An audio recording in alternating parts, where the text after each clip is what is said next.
The train had not even stopped moving when Eliza Cole felt something was wrong. The iron wheels screamed against the tracks as the locomotive rolled into Brewster Station, Wyoming territory. Smoke curled into the wide blue sky. Dust swirled across the wooden platform. Men in worn hats and women in faded dresses waited for parcels, letters, and sometimes for people who changed their lives forever.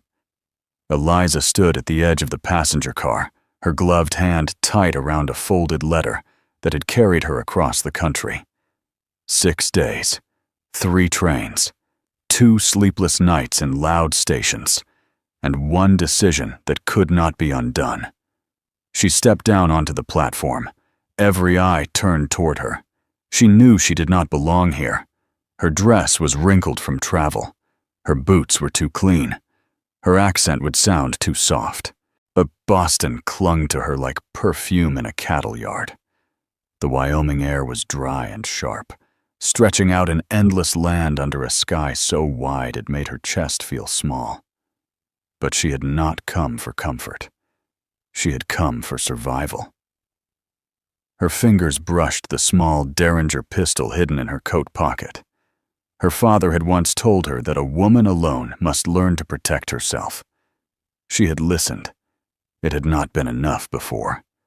She searched the crowd for the man whose name had become her last hope. Caleb Hart. She saw him standing apart from the others. Tall, lean, hat in hand. He looked carved from stone and dust. His shirt was clean but faded. His boots carried years of work. His eyes were the color of gathering storms. Their gazes met. For a second, something moved between them. Recognition. Curiosity. Something fragile and uncertain. Then his expression hardened. Eliza gathered her courage and walked toward him. "Mr. Hart," she said gently, her voice steady, even though her heart pounded. "I am Eliza Cole. We have been corresponding." She held out the letter. He did not take it. He did not even look at it. The platform went quiet. Conversations died mid-sentence. The wind itself seemed to pause. Caleb Hart's voice came out low and flat. "I did not write that letter." The words hit her harder than the long journey west. "I beg your pardon?" she asked. "I did not write it," he repeated. "I did not send for a mail-order bride." Whispers rippled through the crowd like dry grass catching wind. Eliza felt heat crawl up her neck. She felt the weight of every stare pressing against her back. A woman traveling alone. A stranger. A mistake. But she did not crumble. She kept her chin high and her voice calm. "There must be some misunderstanding." "There is no misunderstanding," Caleb said. A woman stepped forward from the crowd, her smile thin and sharp. "Well," she said sweetly, "how embarrassing. Perhaps the lady should return to wherever she came from." Eliza did not look at her. She kept her eyes on Caleb. Before he could speak again, a small voice broke through the silence. "I wrote it." The crowd froze. A boy stepped out from behind Caleb's leg. He could not have been more than 8. Dark hair that refused to stay flat. Blue eyes too serious for his age. Patched trousers. A shirt mended more than once. Caleb looked down at him. "What did you say?" The boy swallowed hard. His hands were clenched tight at his sides. "I wrote the letter." "Pup." A sound like shock moved through the town. "You forged my name?" Caleb asked quietly. "Yes, sir." "Why?" The boy's voice trembled, but did not break. "I thought if someone came, you might stop being so sad." The words hung in the air like a prayer. Eliza felt something crack open inside her. Caleb crouched down until he was level with his son. "You invited a stranger here," he said. "You understand what that costs her?" The boy's eyes filled with tears. "Yes, sir." "And you understand what you have done?" "Yes, sir." Eliza looked at the child. She saw desperation, hope, love so fierce it had turned into courage. She recognized it. She had once made choices like that herself. She cleared her throat softly. "You can send me back," she said. "I understand." The boy moved before anyone else could. But he rushed forward and grabbed her hand. "Please do not go," he whispered. The grip of his small fingers was stronger than she expected. The sharp, smiling woman opened her mouth again, ready to strike. But Caleb stood up. He looked at Eliza for a long moment. Something shifted in his face. Not warmth, not welcome. Decision. "My son picked you," he said at last. "That means something in this family." The crowd gasped. The woman sputtered in outrage. Caleb ignored them all. "She will stay at the ranch," he added. "We will figure out the rest." He took her carpet bag without asking and walked toward a waiting wagon. The boy tugged her hand, his face lighting up for the first time. "Come on, Ma," he said brightly, "before Pa changes his mind." Ma. The word struck Eliza deep in the chest. She followed them. 5 miles of silence stretched between town and the Hart Ranch. The wagon creaked. The wind moved through dry grass. The land rolled out in quiet waves. The boy talked the whole way. About horses. About a dog named Brutus. About how the house had 2 stories and how his father made the same breakfast every morning. Eliza answered gently, trying to steady her racing thoughts. Caleb spoke only when necessary. The ranch appeared over a low rise, a solid wooden house, a barn well kept, fences stretching across open land. It was simple, strong, lonely, the kind of place built to survive storms. Before the wagon fully stopped, a large dog bounded from the porch, gray around the muzzle but strong. "This is Brutus," the boy said proudly. "He was Mama's. Now he is mine." Eliza knelt and offered her hand. The dog sniffed her and then licked her palm once. "He likes you," the boy whispered, amazed. "He does not like most people." Caleb was watching. He did not smile, but he did not object either. Inside, the house was clean and bare. No decorations, no softness. Everything felt stripped down to survival. The kitchen held a wood stove and a scarred table. The sitting room had 2 chairs and a cold fireplace. The air carried a faint scent of dust and something older. Grief. "Your room is upstairs," Caleb said. "End of the hall." "And yours?" she asked quietly. "The other end." Distance. She understood. That evening, she stood at the upstairs window and saw something that made her breath catch. A small, fenced grave near the edge of the property. A wooden cross. Fresh flowers placed carefully. Caleb stood before it, hat in hand, but he did not move for a long time. Even from this distance, she could see the weight on his shoulders. He was not a cold man. He was a broken one. That night, Eliza could not sleep. The bed was unfamiliar, the house too quiet, the wind too loud against the windows. She stepped into the hallway for water and nearly collided with Caleb in the dim moonlight. They froze. He wore only trousers. Scars crossed his chest and shoulder. Rope burns. Old bullet wounds. "You cannot sleep?" he asked. "Strange bed," she replied. A pause. "Strange house," she added. He studied her. "You are free to leave in the morning." "And your son?" she asked. His jaw tightened. She met his eyes. "I am a widow too, Mr. Hart," she said softly. "I know what silence feels like." For a moment, something softened in his gaze. Then he stepped aside. "Get some rest, Miss Cole," he said. "Tomorrow we work." The next morning, she rose before dawn.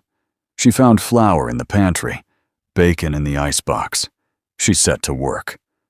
When the boy came downstairs rubbing sleep from his eyes, the kitchen smelled of fresh biscuits and frying meat. His face lit up. "You cook?" "Sometimes," she smiled. They talked as he ate, about books, about stories, about horses. When Caleb walked in and saw his son laughing, he stopped in the doorway. He looked like a man who had forgotten the sound. Later that day, a calf was injured on barbed wire.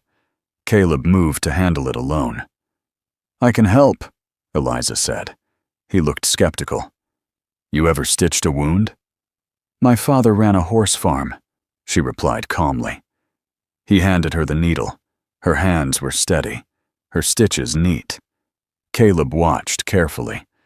When their fingers brushed for a second, the contact felt louder than gunfire. That afternoon, she walked to the creek to fetch water. The rattle came too late. A snake coiled near her boot. "Do not move," Caleb's voice cut through the air. The shot cracked. The snake fell still. He lifted her onto his horse without asking and rode back hard. "Never go that far alone," he said tightly. I understand. Do you?" His hand stayed on her waist longer than necessary. For the first time, she saw fear in his eyes. Not anger. Fear. Late that evening, she learned he had once been a Texas Ranger, that he had hunted men across territories, that violence had been his life before grief had replaced it. And 3 years ago, fire and blood had taken everything from him. She did not yet know the full story, but she knew this. She had stepped into a house still haunted by one terrible night, and she was no longer the only one running from the past. Upstairs, she unfolded the letter she had carried across the country. She read it again. "I am not a romantic man, but I am a decent one." She looked out at the valley and whispered into the dark, "Let that be true." Because somewhere in Boston, a man named Marcus Webb had sworn she belonged to him. And if he ever found her here, this quiet ranch would become a battlefield. Eliza did not know it yet, but the storm coming for the Hart family was far worse than any blizzard Wyoming could send. And before it was over, blood would stain this land again. The storm did not wait long. 2 weeks passed at Hart Ranch, and something fragile began to grow between them. It was not loud, it was not spoken, but it was there. Eliza learned the rhythm of the place. She rose before sunrise, baked bread, packed lunches, and helped Noah with his letters at the kitchen table. She mended torn shirts and repaired curtains that had faded from years of sun. Slowly, color returned to the house. Caleb noticed everything. What he noticed, the way laughter had started to echo in rooms that had once been silent. He noticed that Noah slept a little longer at night. He noticed that Eliza did not flinch at hard work or long days. She carried buckets, patched fences, and learned to saddle a horse again without complaint. And he noticed that she stopped looking like a stranger. One afternoon, while fixing a broken fence line, Caleb found himself watching her from across the pasture. She was trying to coax a stubborn mare into the corral. The wind pulled loose strands of her chestnut hair free from their pins. She spoke softly to the animal, steady and patient, until it followed her without force. She did not break things to control them. She calmed them. That evening, Noah brought out a small folded paper from under his pillow. "I want to show you something," he told Eliza. It was the original letter he had written. The paper was worn from being read too many times. "Dear lady who might become my new ma. My pa is sad, and I do not know how to fix him. He does not smile anymore. I think he needs someone to love. Please come help us. I promise I will be good. Noah Hart." Eliza had to blink back tears. "You were very brave," she told him. "I was scared," he admitted, "but I was more scared he would stay sad forever." That night, she tucked him into bed and kissed his forehead without thinking. He smiled in his sleep. But peace never stays long on the frontier. The first sign came in town. Caleb needed supplies, and Eliza asked to come along. Noah stayed behind with Ruth Mallister, who ran the town restaurant and had quickly become Eliza's quiet ally. Brewster was busy that afternoon. Wagons rolled down the dirt road. Men gathered outside the saloon. Women whispered behind gloved hands. The whispers changed when Eliza stepped onto the boardwalk. They were not curious whispers anymore. They were uneasy. Inside the mercantile, Clara Brennan appeared again, her sharp smile still intact. "Still here, I see," Clara said lightly. "I assumed the novelty would wear off." Eliza held a bolt of blue fabric calmly. "Some things are not novelties," she replied. "Some things are choices." Before Clara could respond, Caleb stepped to Eliza's side. "Something you need, Clara?" he asked. Clara's eyes flicked between them. "Just conversation." "Find it elsewhere." Clara left stiffly, but the tension lingered. Outside, Caleb spoke briefly with Sheriff Thomas Brennan. The two men had once ridden together as Texas Rangers. Now Brennan wore a badge and a tired expression. "Strangers passed through last night," Brennan said quietly. "Hard men, asking questions." "About what?" Caleb asked. "About you, about the ranch, about a woman from Boston." Eliza felt her stomach drop. Boston. That evening, at the post office, she found the letter. Expensive paper. Familiar handwriting. Marcus Webb. Her fingers trembled as she opened it. "Dearest Eliza, did you truly believe Wyoming was far enough? Your husband owed me. A wife inherits her husband's debts. You have had your adventure. Now it is time to come home. I know where you are. I am coming for what is mine. Marcus." The world narrowed. She folded the letter quickly before Caleb could see it. She should tell him. She knew she should. But fear is an old habit, and Eliza had survived 2 years by hiding. That night, Noah screamed. Eliza ran before she was fully awake. Caleb was already there, holding his son. As the boy thrashed in terror, "No, Mama!" Noah cried. "Do not hurt her!" Caleb's voice broke as he tried to calm him. Eliza sat beside them and began humming softly, a lullaby her own mother had once sung. Slowly, Noah's breathing steadied, his eyes focused. "Ma?" he whispered. "I am here," she said. After he slept again, Caleb leaned against the hallway wall. "He has not slept through the night in 3 years," he admitted. "He will," she said gently. "Broken things can heal." He looked at her like he wanted to believe it. The next afternoon, Eliza saw them together in the corral. Caleb teaching Noah to rope. The boy missed again and again. But Caleb's patience did not break. Sunlight turned them gold. Eliza touched the letter in her pocket. She could not keep hiding. But before she found the courage to speak, danger found her first. She was leaving Ruth's restaurant when a man stepped into her path. He wore a red bandana loose around his neck. A scar cut across his cheek. His smile did not reach his eyes. "You must be Mrs. Hart," he said. "I do not know you." "You will." He leaned closer. "Man named Webb is paying good money to find you." Her blood went cold. "I think you are mistaken." He laughed softly. "We will see." He tipped his hat and walked away. 4 more men stood across the street, watching. Eliza drove home faster than she should have.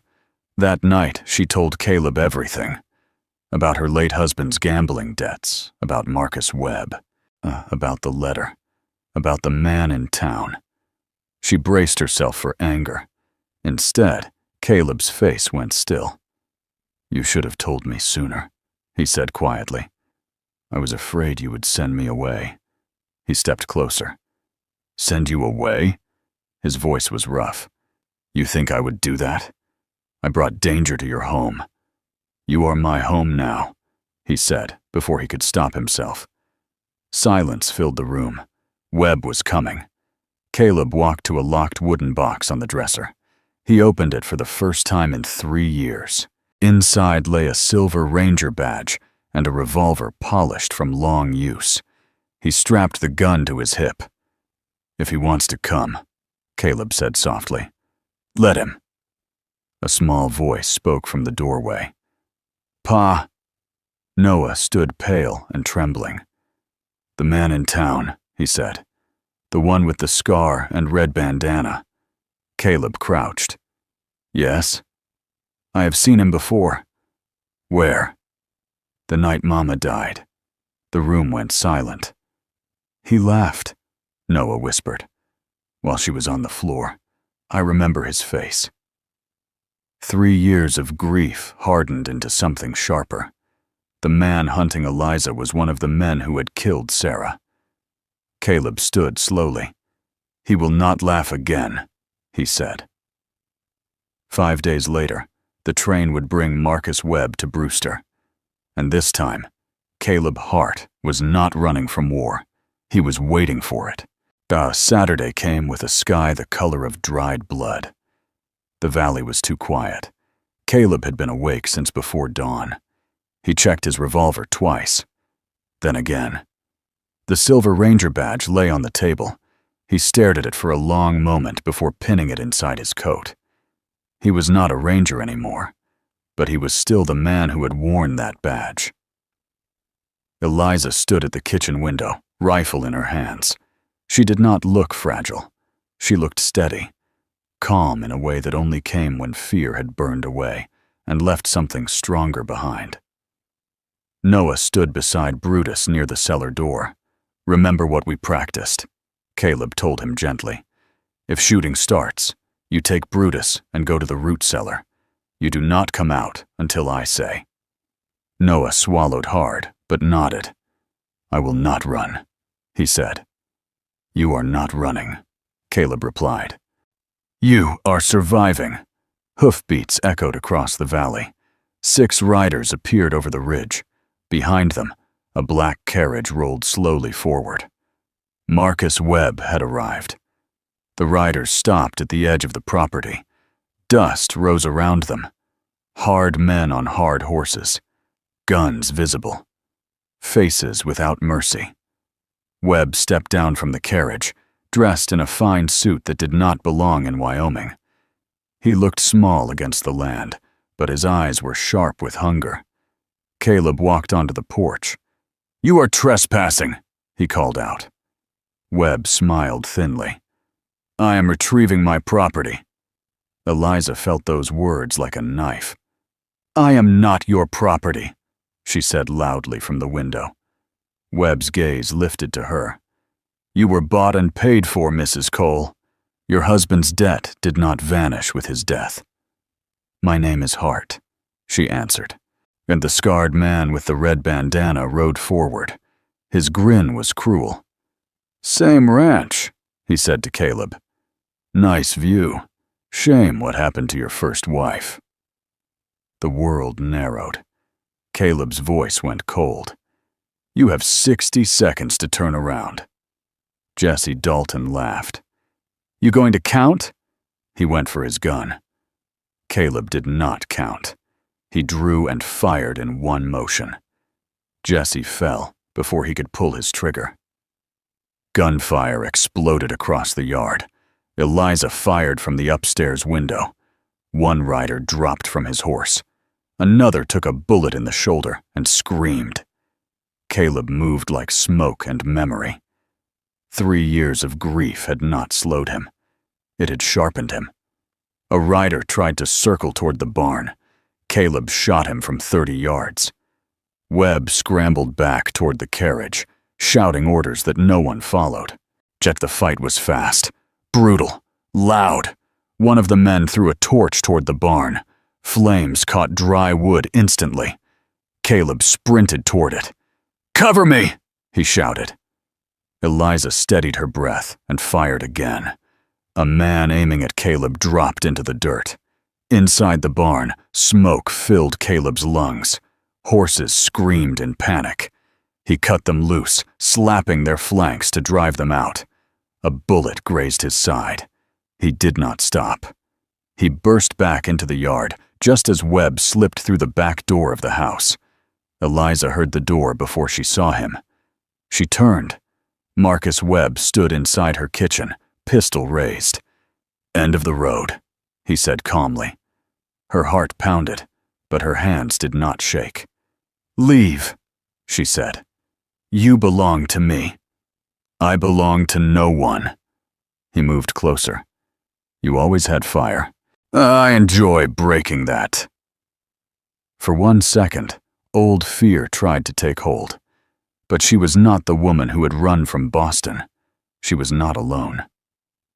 From the cellar steps, a small voice shouted, "Get away from her!" Noah stood there, pale but fierce, Brutus at his side, growling low. Webb turned toward the sound. That was enough.